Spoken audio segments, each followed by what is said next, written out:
Chapter 20, and there's 21 chapters, so we're getting close.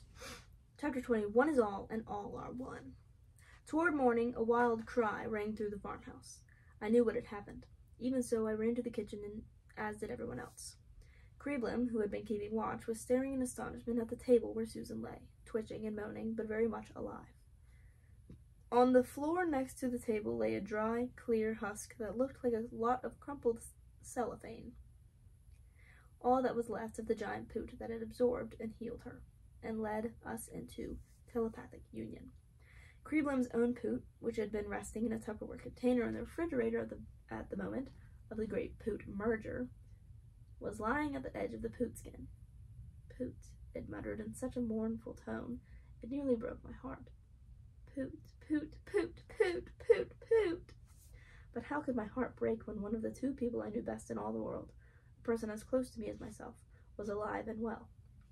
A moment later, Susan opened her eyes and smiled. "I'm here," she said. And here, I thought, putting my hand to my heart, to my head. Putting my hand to my heart, to my head. She nodded because she could understand me, hear me, without a word being said.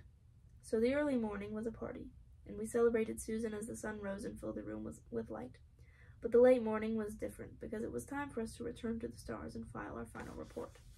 Hulan came to me shortly before noon, smiling so broadly I was afraid he might hurt his face.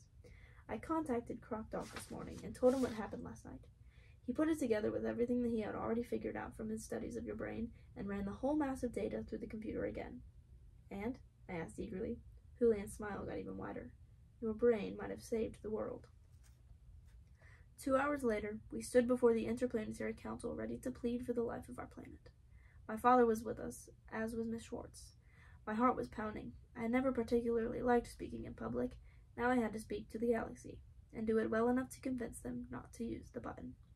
Fortunately, the others went first, starting with Hulan. As you know, he said, I have long had a special interest in the planet in question. An unhealthy interest, O former Prime Member, said Shadow from the corner. That is a personal judgment, Hulan replied sharply. In point of fact, my interest has turned out to be well justified. Why? Screeched Bad Thing. Hulan smiled. Because in the people of Earth, I have discovered a species unique in the galaxy. By our own rules, this species must be protected until more study is done on it. They are unique in their destructiveness, bubbled Red Seaweed. What else makes them unusual? Just this, said Hulan. There is only one of them. The flurry of concern and puzzlement that rippled through the council was expressed in as many different ways as there were beings. Shadow almost disappeared. Red seaweed stalks began to shoot up and down. The being with purple tentacles shivered so violently that the drops of mist being sprayed over it spattered in all directions. Of course, since it was only a holographic projection, the drops didn't actually land on any of the other council members. What exactly do you mean? Asked the sea-green alien who towered above the others. Nika nika flexum puspa, said Hulan, speaking for himself the words, the guess, that he had spent through my lips.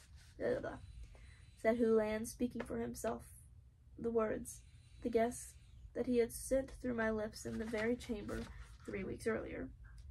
Only this time I understood the phrase more precisely. It was not one for all and all for one. It was one is all and all are one. That describes the human condition precisely, continued Hulan. For though it is housed in many separate bodies, there is only one human being. It is a single, vast, interconnected organism. Do you have any proof of this? Asked Red Seaweed. Crockdog stepped forward. My studies of Peter Thompson's brain indicated that this might be the case. However, I lacked confirmation for such a strange theory until this morning, when Hulan informed me of a new situation that had developed. The situation had to do with me, said Susan. I was injured and in danger of dying when I was encased by a giant poot. It may well be that the poot's It may well be that the poots represent the same phenomenon of a many and a one, said Coville, but their intellect is at such a low level that we never became aware of it. But being inside the giant poot somehow opened my mind so that I could be connected with Peter and Duncan, continued Susan.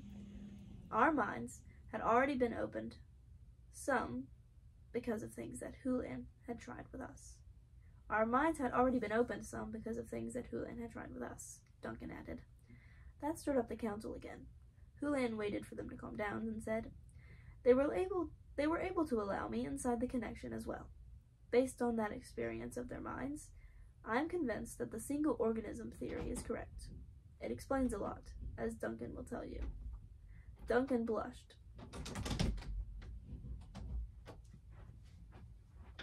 I want to lay in there and watch my show. And why are you laying in there? Because you're sick. That's where I sleep.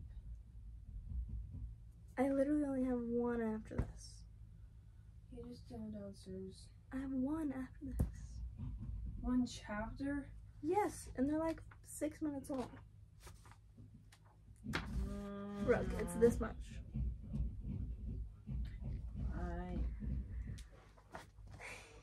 My stomach hurts.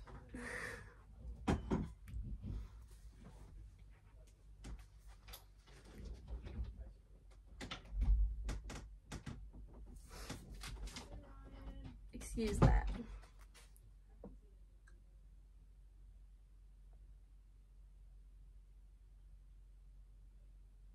That stirred up the council again. Julian waited for them to calm down, then said, They were able to allow me inside the connection as well. Based on that experience of their minds, I'm convinced that the single organism theory is correct. It explains a lot, as Duncan will tell you. Duncan blushed. Well, I have a lot of science and history in my head because of Kreblin frying my brain last month, he said. Putting it all together, it looks to me as if early in our evolution we developed barriers to keep our individual mind units separate, because it was too hard to cope with having them all connected. I believe that as humans developed, the total open link became too painful. Complete awareness of every unit of the being, the numbers of which were growing rapidly, was so overwhelming that those able to block it had an advantage in going on with their individual lives. Blocking the connection became a survival trait. With the passing of time over millions of years, nearly everyone blocked the connection. We survived, but the cost was a never-ending sense of loss and separation. The one had become many. I remembered what Big Julie had said the first day we met him.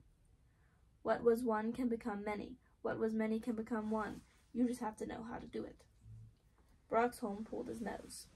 This pain, this loss, is at the core of all their craziness, he said sadly. They are angry, but they don't know why. They mourn, but they don't know the cause. They ache for a loss they do not understand, and their solace is but momentary. And when they lash out, they cannot feel the pain they cause. Of course, this is only a theory, said Julian gleefully. We will have to spend years studying it to make sure that this is really the case. Years in which they can't destroy us, I thought happily. Amen, thought Susan, taking my hand. Julian spoke again. The human mind, when open, was more open than any mind in the galaxy. Painfully open. In an attempt to change, it became stuck closed. If we can help them learn to work both ways, to open and close as necessary, we will have a great ally. Toward this end, I want to let my friend and student Peter Thompson make a suggestion. It was my turn at last. My father squeezed my arm. Then I stood and faced the galaxy. I knew my words and my image were being broadcast to planets beyond my imagination. Beings across the galaxy were watching me, judging me, and through me. Earth. Our survival seemed likely, for now at least, but I didn't want mere survival. I wanted us to be given the chance to take our rightful place among the stars. You can do it, thought Susan. We're with you, Duncan told me, and I began to speak. One more chapter, guys. Well, we're headed on. I'll see you there.